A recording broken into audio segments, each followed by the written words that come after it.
जिस मनुष्य को पुत्र प्राप्ति की इच्छा है उसे कटोरी के पुष्प से पूजन करना चाहिए तथा दुख स्वप्न जिसे दिखाई दे उसे उसके नाश से लिए उत्तम धान्य से अर्चन करना चाहिए तथा देवों के सामने रंग बलि पद स्वास्तिक और चक्र आदि बनाकर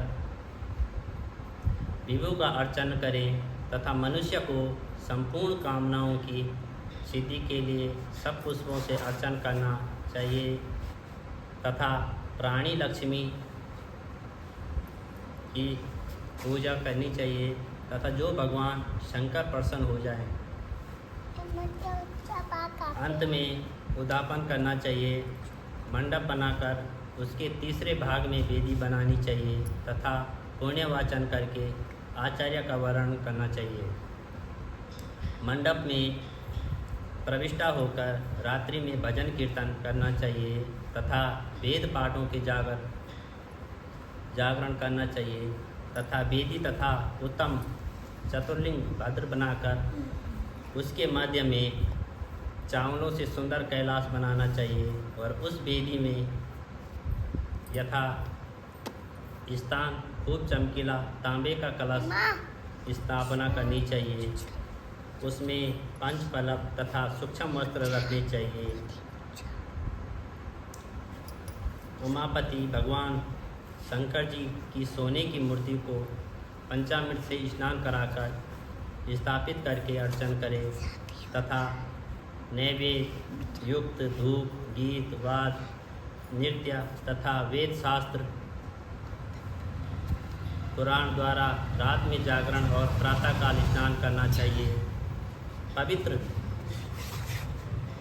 शास्त्र लोक विधान से विधि बनानी चाहिए तथा तिल घी पयास मूल मंत्र गायत्री शिव सहस्त्र नाम हवन कराना चाहिए तथा शर्करा एवं घृत युक्त चावल से हवन कराना चाहिए। फिर हवन कर पूर्ण आहुति कर देनी चाहिए। वस्त्र अलंकार भूषण से आचार्य का अर्चन करना चाहिए तथा ब्राह्मण का पूजन करके उनको दक्षिणा देनी चाहिए। जिन मंत्रों से पार्वती जी लक्ष्य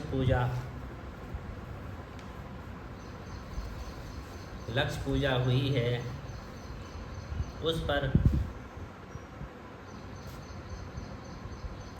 उस चीज़ पर दान करना चाहिए तथा सोने की मूर्ति बनाकर भगवान श्री शंकर जी को अर्पण करनी चाहिए।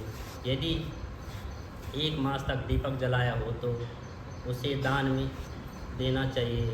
संपूर्ण इच्छाओं से पूर्ति के लिए सोने की बाती चांदी का दीप बनाकर गो घृत और संयुक्त करना चाहिए। देवताओं से क्षमा प्रार्थना करने के बाद 100 ब्राह्मणों का भोजन कराना चाहिए। हे मुनिश्रेष्ठ, इस प्रकार जो मेरा पूजन करता है उस पर मैं अति प्रसन्न होता हूँ। यदि श्रवण मास में यह कार्य किए जाए तो इनके करने से अनंत फल की प्राप्ति होती है। इस मास में अपनी किसी प्यारी चीज़ का त्याग करके वह चीज़ मुझे अर्पण की जाती है तो मुझ में उसका फल सुनो। यह लोग अथा परलोक में यह वस्तु लाख गुना अधिक फल प्राप्त होती है तथा फल की इच्छा त्याग करने पर यह फल होता है। निष्काम करने पर उत्तम गति की प्राप्ति होती है। जो मेरा भक्त रुद्री पाठ करता है वह प्रति अक्षर करोड़ वर्ष तक रुद्रलोक में जाकर निवास करता है। पंचामृत में अभिषेक से मोक्ष प्राप्त करता है। अब श्रवण मास में भूमि पर सोने वाले को क्या फल मिलता है यह सुनिए।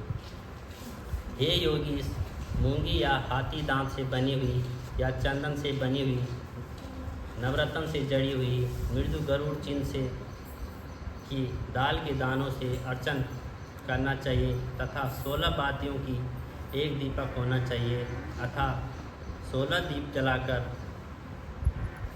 भक्ति द्वारा दही तथा चावलों का नैवेद्य समर्पण करना चाहिए। देवी की मूर्ति के पास सिल रखना चाहिए तथा इस तरह 5 वर्ष तक व्रत करना चाहिए। फिर उद्यापन करके माता को बयाना देना चाहिए।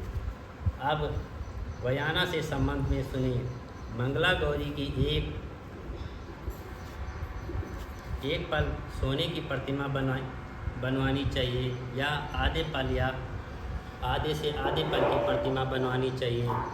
अपनी शक्ति के अनुसार सोने अथवा चांदी के घड़े को चावल से भरने चाहिए तथा उस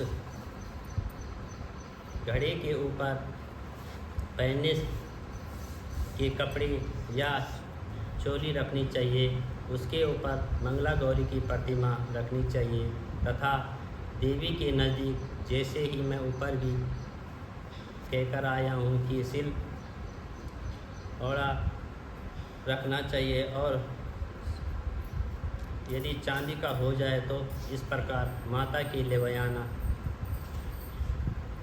देना चाहिए। फिर 16 सुहागन ब्राह्मणियों को भोजन करवाएं तथा हे संत कुमार, इस प्रकार व्रत करने से 7 जन्म तक अटल सौभाग्य तथा पुत्र पौत्र एवं संपत्ति आदि सब अपने आप प्राप्त हो जाया करते हैं।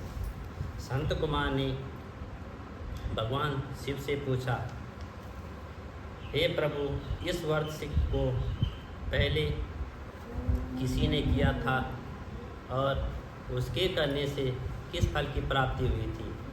कृपा करके आप मुझे इस व्रत से संबंधित इस प्रकार बतलाए कि जिससे इस व्रत से मेरी श्रद्धा हो जाए। तथा भगवान शिव ने कहा,